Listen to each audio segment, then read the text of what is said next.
Welcome back to the John, your daily sports dump, where we plunge into the sports world. We are a sports pipeline for breaking news, game recaps, and the hottest takes in the sports industry.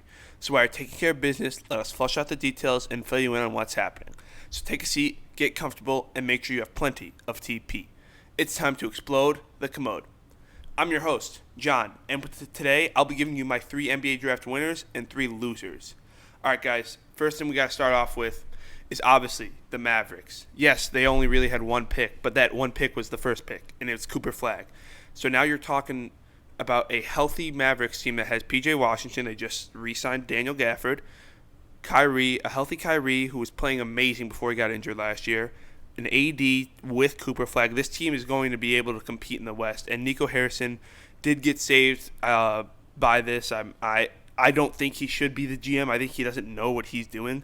I think Jason Kidd is a great coach, though. I think Kidd is going to be able to coach him. He was on the Bucks when Giannis was there. He's going to be able to bring the best out of Cooper Flagg, I think. But I don't think Nico Harrison should be there. I mean, and he got lucky with getting the lottery, and I think that saved his job. Now, the Mavs, there wasn't a lot to talk about because it was only really Cooper Flagg, and that's all you really needed. But the Hawks, I really want to talk about. They're my second winner. They got a steal of the pick, or a steal of a pick at pick 23 with Asa Newell. But the big win for me out of this NBA draft for them was when they traded down with the Pelicans.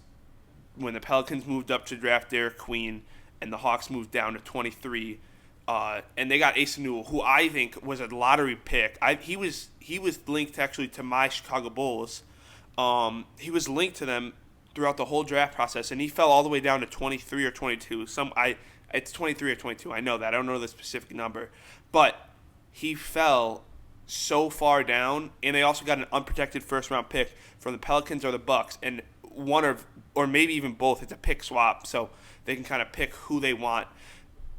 Is going to be bad. The Pelicans, if Zion is not healthy, they're not going to go anywhere. And the Bucks, if Dame's dealing with an Achilles, you have Giannis, but what do you do if you're the Bucks? Because now you're in a weird situation where you have a superstar in Giannis, but you don't have a great team around him because of all the prior trades that you made. You guys are really tight on cap. You can't make a lot of competitive trades. You're going to have to trade one of these guys to try and get some assets to either A, try and make a playoff run, or B, just go all in on this rebuild because Giannis is not getting any younger. Dame is not getting any younger. Kuzma is not a great, number 2, number 3 guy in this league. And the Pelicans, they're young, and I'll talk to them about them later because I have some thoughts on them. But the Hawks have had a great offseason as well. They also got Porzingis. So now their front court is now Porzingis and Asa Newell, and you have Rishai. I might be butchering his last name, Rishai, coming off the bench too with Trae Young.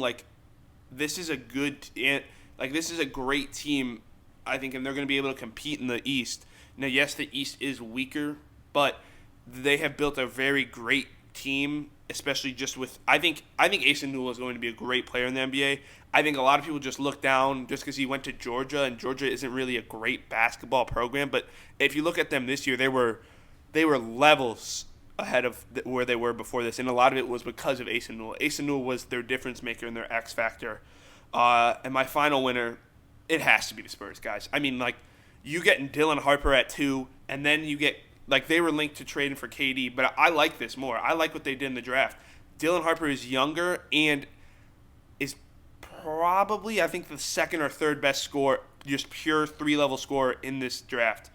You get Dylan Harper, who's going to be a bucket. Now you pair him with Wemby, Fox, Castle, Sloan. This team is going to be insane. And then you get Kobe Bryant, who was a projected top 10 pick, somehow fell all the way down to 14. I think the Spurs are going to compete with the Thunder. They have such a young and exciting team. They're very similar to the Thunder. They also have that sort of veteran guard that the Thunder had. Their veteran guard is De'Aaron Fox. Yeah, he's not as old as Caruso, but still, they still bring the same kind of thing where they've been able to play in the playoffs and deal with some adversity, and they're going to help coach these guys. And I'm really excited. If I'm a Spurs fan, I'm really excited. I'm really happy with how this draft went. I prefer that they drafted Harper and Kobe Bryant instead of trading all those assets for KD. I think, yes, the Rockets made a good move. I think it was a good move for them. But I think for the Spurs, I think it's way better because the Spurs are so great at developing young talent, and they're just going to keep on doing that with these two guys. Kobe Bryant was someone that was going up the draft boards consistently throughout the whole draft process. I thought he was going to go top 10, and when I see that he fell to 14, he's going to make those 13 teams ahead pay for him. And I wish the Bulls took him, but, they didn't. So I think the Spurs got a steal at 14 with Kobe Bryant, and Dylan Harper is an absolute stud, and he's going to show that from day one. Everyone knew who was going 1 and 2, and I would say 3 after the whole Ace Bailey thing. Everyone knew it was going to be VJ. So the first 3 were set in stone, but for a reason, because they were all certified buckets. They know how to score. They're insanely athletic. Cooper Flagg is a great all-around, he can do anything. Dylan Harper is a great scorer. He's got some defense to work on, but he's a great scorer, and the defense will come. I believe in the Spurs. They're great at developing talent. Now, my losers for the draft, it has to be the Nets, guys. I mean, going into this draft, you guys follow me on Instagram @TheJohnOfficial. I thought the Nets were going to knock this draft out of the park. I mean, you have 5 first-round picks. There's no way you can mess us up, right? And they somehow did. So their first pick, Igor Demin, is good. But is he worth the number 8 pick? I don't think so. I think that's a big reach. I think you could have maybe gotten him at 19. I think he could have fallen down there. Now, it might have been iffy, but I think he might have fallen down there. At 19, they draft Nolan Traola. And 22, they draft Drake Powell. Those are the 3 guys I want to focus on right now. They are all very similar in the fact that they need the ball and they're playmaking guys. They are people that need the ball. They don't shoot great either from 3. They're great ball moving. I think the one who has the most hype and who I was the most sold on going into this out of all their picks was Igor Demin, just because of how tall he is. He's 6'9". He's a point guard. He's going to be good. I don't think he was worth a top 10 pick, though. I think, like I said, you could have gotten him at 19. I think they did too many of the cute sort of reach picks where you could have done that with 22, 27, and 26. You could have drafted those guys. The guys are okay, maybe we don't know if they're going to be that great, but they're interesting. They have some good potential. I'll draft them there.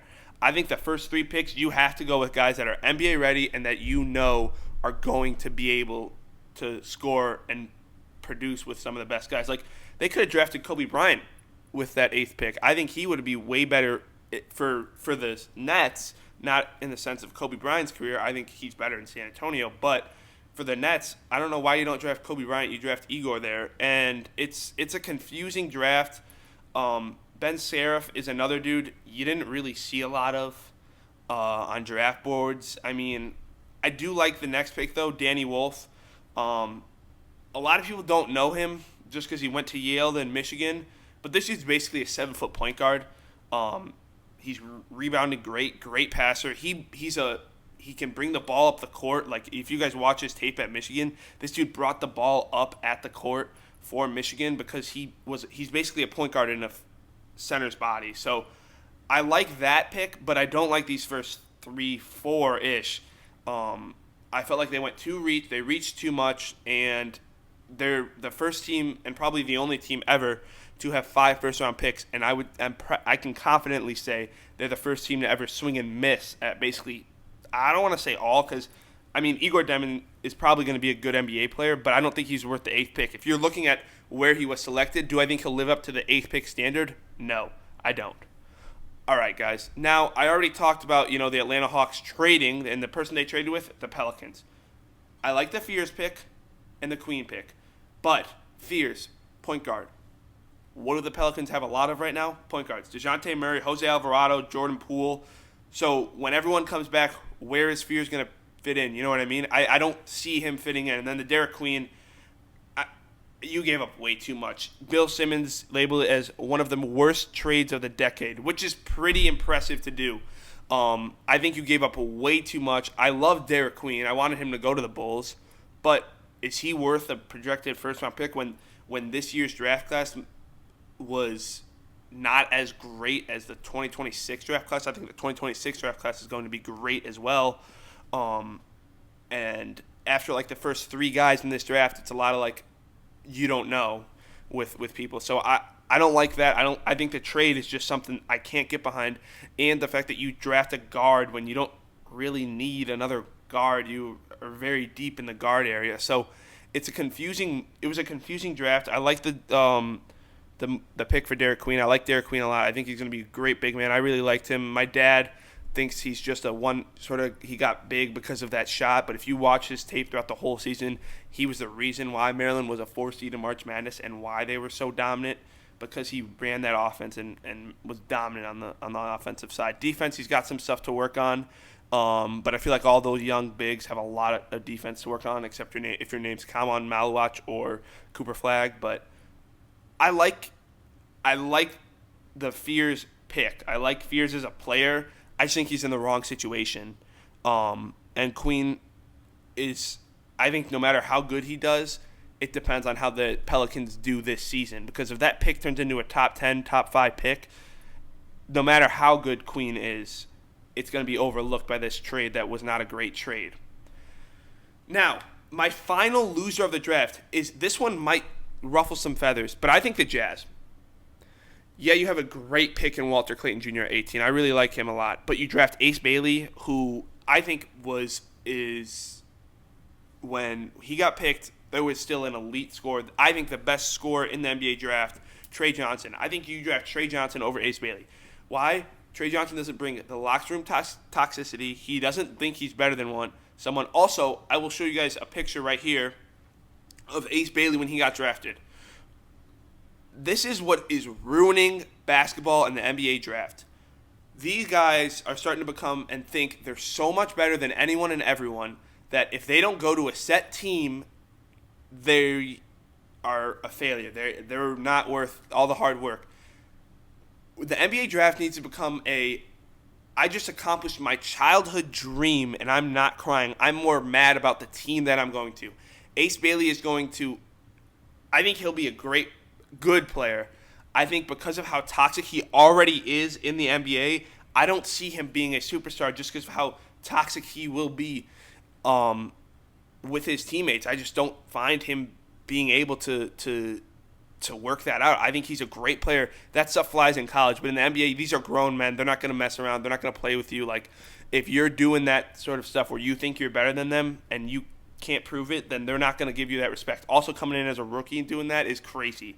I like Trey Johnson a lot more. I think Trey Johnson's a way better scorer. I think also he doesn't bring any issues to the locker room. He's not toxic. He doesn't make people get frustrated at him. He didn't come out and say, he didn't have a report come out and say after he got drafted by Washington, which is a terrible franchise, he didn't have a report come out on ESPN that said that he didn't want to go to this team. Ace Bailey had a report on ESPN that said he did not want to go. The Jazz were not one of his landed teams that he wanted. So if you're in the NBA draft, Danny Ainge, I like it. You see the talent in Ace Bailey. Everyone knows he has talent, but it's like, do you want to carry the luggage that comes with him? I would have picked Trey Johnson, and I think even though the Jazz had a good draft with Walter Clayton, I think it's just Ace Bailey. Like, I think Ace Bailey is just the reason. Like, Walter Clayton's a great pick, but it's the Ace Bailey that overrules it, and that's why a lot of people are going to label this draft as a not great draft for the Utah Jazz. But Ace Bailey has talent. I just don't know how he's going to do with all of the media and everything, how he thinks he's better than everyone. So it's going to be interesting. I would have picked Trey Johnson, but let me know what you guys think in the comments down below. And guys, we have some big news coming. I have some t-shirts coming out soon. So if you guys want those, make sure to hit me up on Instagram at @TheJohnOfficial, and I can help get you some. I also got some stickers coming out soon too. So if you guys want those, make sure to hit me up on at the Instagram at @TheJohn_official. But thanks for tuning in to today's episode of The John, your daily sports dump, where we talked about 3 NBA draft winners and 3 NBA draft losers. Make sure to subscribe so you never miss another episode, and don't forget to follow me on Instagram for sports updates and hot takes in real time. And if you're thinking of even more sports talk, check out the Sports Syllabus show, where my partner and I tackle the hottest topics in college sports and beyond. It's a two-ply discussion, strong, reliable, and always ready to clean up the messiest takes in sports. Join me next time on The John, your daily sports dump, where we'll be popping a squad to drop the latest sports knowledge. Until then, keep your game face on and stay regular. This is The John, signing off. Don't nobody go in the bathroom for about 35, 45 minutes. Somebody open the window.